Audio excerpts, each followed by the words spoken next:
Bonjour la communauté, j'espère que vous allez tous bien. Aujourd'hui, nous allons parler des meilleures sources de motivation. Nous savons qu'il y a plusieurs sources de motivation. Nous allons essayer d'énumérer euh, certaines pour pouvoir que nous jugeons un peu plus ou moins importantes.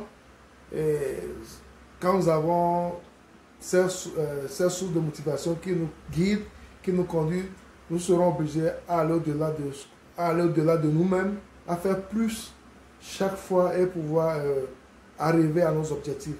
Parce que ça, pour que l'homme puisse atteindre certains objectifs, il faut qu'il y ait quelque chose qui nous pousse à aller au-delà, à surmonter les difficultés. Donc, qu'est-ce qui peut nous pousser à surmonter certaines difficultés? Donc, nous avons plusieurs, mais nous avons essayé d'énumérer 6 que nous jugeons vraiment importants, qui peuvent nous permettre de pouvoir aller au-delà de nous-mêmes pour pouvoir avoir de très très bons résultats.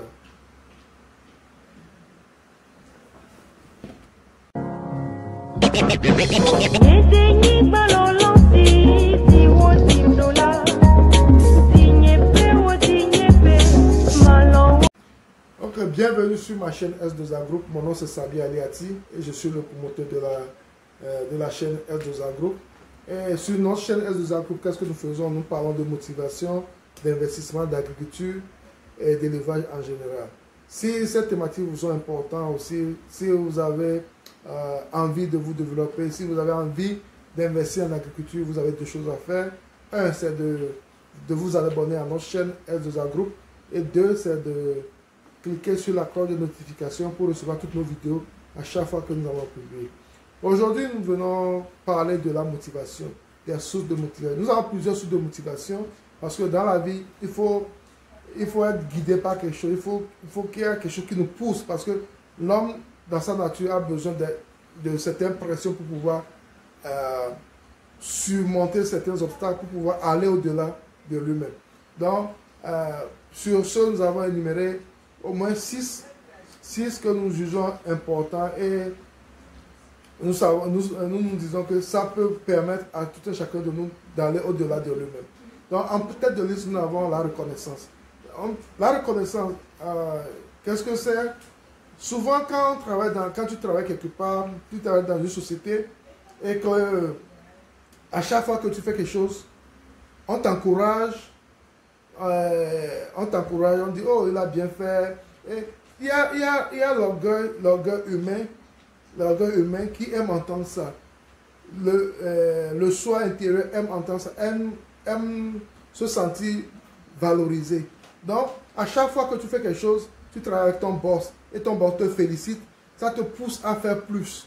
Donc, la reconnaissance est très très importante. Donc, si vous travaillez avec des gens, si vous travaillez avec des gens qui travaillent dans votre société, vous voulez avoir le meilleur d'eux, vous voulez qu'ils puissent donner plus, chaque temps qu'ils puissent donner plus. À chaque fois qu'ils font quelque chose de bon, il faut avoir la gentillesse de les féliciter, de les encourager. Et même s'il y a des prix qu'il faut les décerner par rapport à ce qu'ils ont fait, ça encourage l'homme. L'homme aime se sentir valorisé, se sentir... ça lui permet de dire que le travail qu'il fait est reconnu et ça lui donne une fierté et il cherche à faire encore plus. Donc, la reconnaissance est très très importante. En second point, nous pouvons mettre le sentiment de gagner.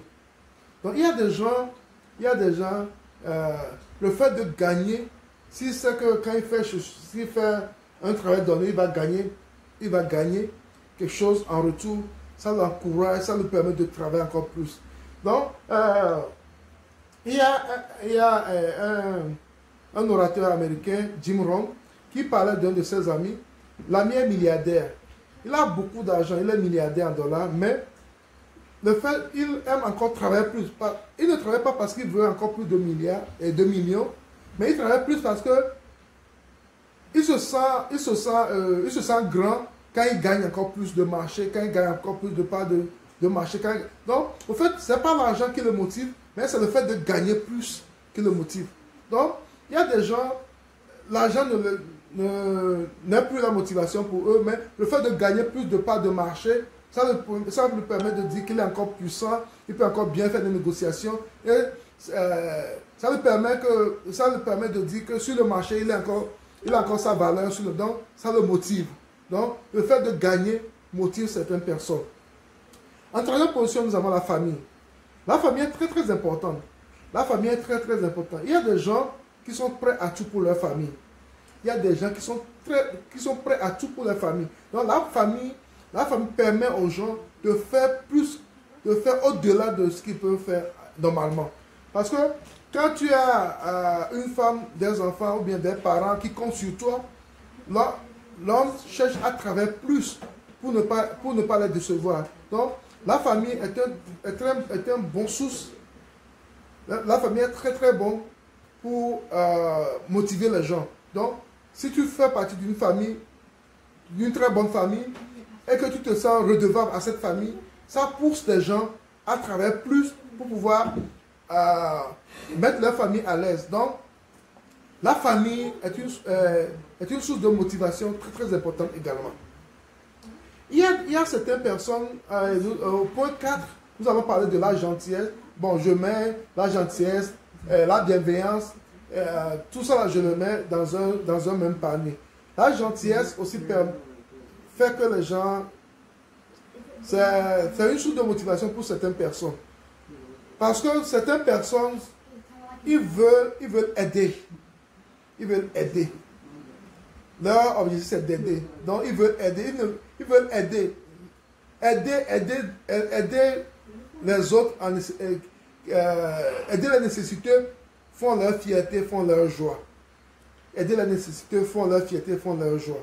Donc, tout ce qu'ils veulent faire, c'est aider. Donc, pour pouvoir aider, ils doivent travailler dur pour pouvoir posséder et donner en retour. Il y a un célèbre américain, un industriel américain. Si vous avez eu la chance de lire Réfléchissez, devenir riche, si vous avez la chance à lire ça, il y a un monsieur dans ce livre qui s'appelle Andrew Carnegie qui, à sa mort, on a retrouvé dans un de ces tiroirs un petit papier jaune sur lequel il avait écrit: je vais passer la première partie de ma vie à chercher de l'argent. Je vais passer la première partie de ma vie à travailler dur pour trouver de l'argent. Je vais travailler dur pour chercher de l'argent. Et la seconde moitié de ma vie, je vais la passer à distribuer ce que j'ai. Donc, lui, c'était sa philosophie. Donc, pour pouvoir arriver à cela, ça, c'était sa motivation. Sa motivation, c'est d'aider les gens, d'aider les autres. Donc, pour pouvoir arriver à cela, donc il avait écrit ça, c'est à ça qu'on a retrouvé ça, c'est un truc qu'il avait écrit quand il était dans les vingtaines. Donc, il a écrit ça depuis. Et c'est ça qui le motivait à vouloir travailler dur pour pouvoir posséder plus et aider. Et rendez-vous compte que à ça, il avait emmagasiné jusqu'à à peu près 450 millions de dollars. À l'époque, comparé à la valeur actuelle, ça fait à peu près 4 milliards 500. C'est ce qu'il avait amassé. Et ce qu'il faisait aussi, c'est que quand il a fini d'amasser toute cette fortune, il a commencé par aider les gens. Il aidait beaucoup de gens. Donc, lui, aider les gens était sa motivation. Donc, chacun a plusieurs motivations. Lui, aider les gens était sa motivation. Donc, on voit ça chez des gens dans nos sociétés également aussi. Il y a beaucoup de gens qui travaillent dur pour amasser et distribuer. Donc, parce que certaines personnes, parce qu'ils avaient souffert dans leur vie antérieure et ils ne veulent pas revoir ça à côté d'eux, donc ils se sont dit, ils ont pris des engagements d'avoir et pouvoir aider. Donc, lui, sa motivation, c'était d'aider les gens. En cinquième position, nous avons la honte. La honte, malgré qu'elle semble un peu... c'est un truc qui n'est pas très bien associé à une personne, mais la honte est une motivation également. Elle motive les gens. Il y a un orateur américain, Jim Rohn. Actuellement, je lis même un de ses livres. Et, il disait, le livre était intitulé les 7 moyens de devenir riche et en bonne santé. Donc, c'est ce que je lis actuellement. Et dans son livre, il disait, une fois qu'elle était dans sa vingtaine, il y avait, ici aux États-Unis, des fois, il y a une période où les enfants sortent et ils font des petits, comme, ils font certains, comment dirais-je, certains projets à l'école. Donc, ils font des petits, comme des petits gâteaux, des petits trucs. Et des fois, ils vont de porte en porte pour vendre cela. Qu'est-ce qui s'est passé avec lui un jour? Un jour, une petite fille est venue frapper à sa porte. Il ouvre la porte et la petite fille avait un truc, une petite chose qu'elle vendait. Et elle vendait cela à $2. Elle vendait cela à $2. Le gars voulait aider la petite fille, mais honnêtement, il n'avait même pas les $2 sur lui. Il n'avait rien à la maison. Il n'avait rien à la maison. Plein de honte, il a dit à la fille que je viens d'acheter cela. Il y a quelques instants, donc j'en ai plus besoin, j'ai déjà cela. Et la fille est partie. Quand la fille est partie, il a eu honte. Il a eu honte tellement qu'il a pleuré. Et il s'est dit, plus jamais ça. À partir de maintenant, il aura au moins quelques billets de $100 dans sa poche partout où il va aller.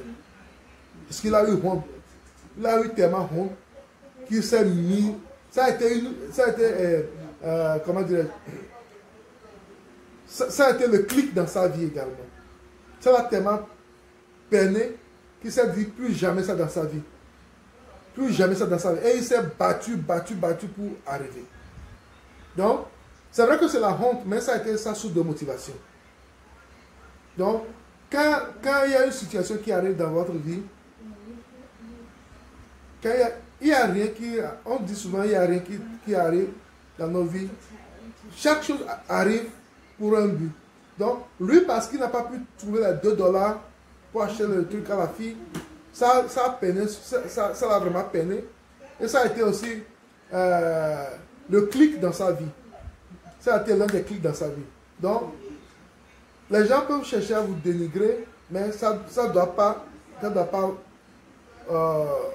même si ça agit sur vous, il faut que ça vous permette, que ce soit le clic dans votre vie. Ça doit vous permettre de pouvoir vous lever et d'arriver. Donc, lui, parce qu'il n'a pas pu trouver les $2, ça a été sa motivation de départ.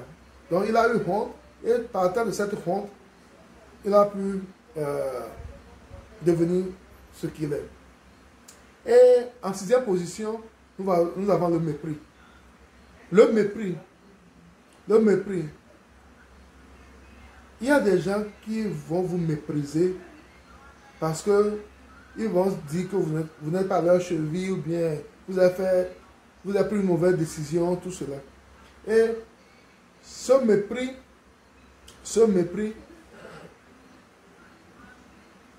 peut vous abattre mentalement et vous psychologiquement.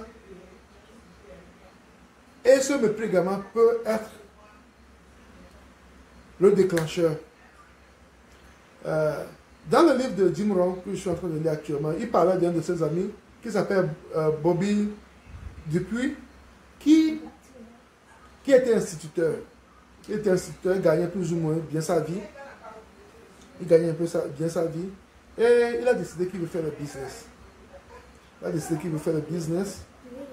Et il n'a rien dit à sa famille parce qu'il sait que sa famille ne sera pas très contente de cela. Il n'a rien dit à sa famille. Et il a laissé tomber son métier. Il a démissionné au niveau de l'enseignement. Il a commencé à faire son business. Qui, vous savez, pratiquement la plupart des business, au début, c'est toujours dur. Et ses parents, surtout son frère, le méprisaient, se moquaient de lui. Il est fou, il est devenu fou. Comment il va laisser ce beau métier pour faire le business et ça ne marche pas. Donc, sa famille l'a tellement... ils l'ont tellement fatigué. Ils l'ont tellement fatigué par rapport à sa décision. Et un jour, il s'est assis, il s'est dit qu'il sera riche. Que lui sera riche. Il sera riche pour prouver à tous ceux qui l'ont méprisé que lui va arriver.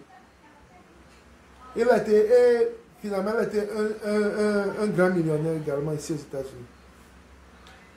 Parce qu'il a été méprisé par les siens, il ne s'est pas laissé abattre. Ce mépris a touché son orgueil d'homme et ça l'a permis de se lever et d'affronter tous ceux qui tous ceux qui voyaient sa décision de laisser l'enseignement comme une mauvaise décision. Il a voulu leur prouver, leur montrer qu'on peut arriver par rapport à son business qu'il a décidé de faire.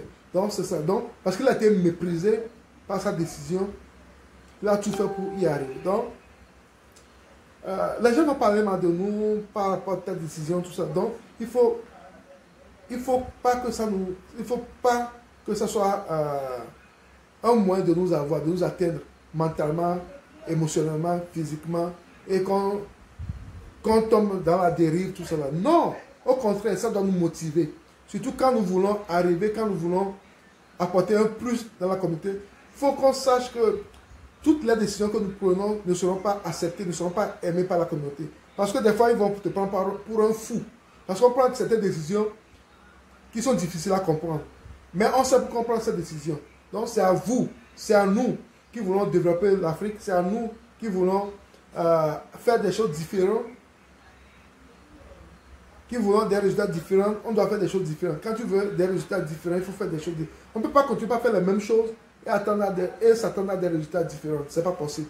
Donc, il faut avoir de vraies sources de motivation. Et je pense que ces 6 sources de motivation sont très importantes. Si nous prenons ça à cœur, il faut que ça nous pousse. Il faut que ça nous pousse à faire plus. Et je suis sûr que ça va nous aider à construire notre communauté comme nous voulons. Car nous voulons une communauté forte.